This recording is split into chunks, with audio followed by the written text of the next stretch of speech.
الفكرة بتاعت السوشيال ميديا والقنوات اليوتيوب والناس اللي هم يعني تقدر تقول رياضيين وبيعملوا برامج او بيعملوا فيديوز زي دي، زي اللي انا بعملها.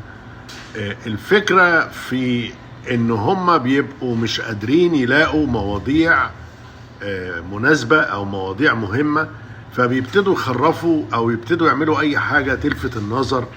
زي اليومين دول طالعين في مناقشة اذا كان شيكابالا يعني كان يبقى احسن لو بيلعب مع الزمالك ولا الزمالك احسن من غيره. موضوع في منتهى السخافة وقلة الحيلة والفراغ، لانه شيكابالا احسن لاعب في الزمالك لغاية النهاردة باختصار. يعني دي كلمتي انا كمشجع، بقالي يعني شفت شيكابالا اول مرة في تاريخه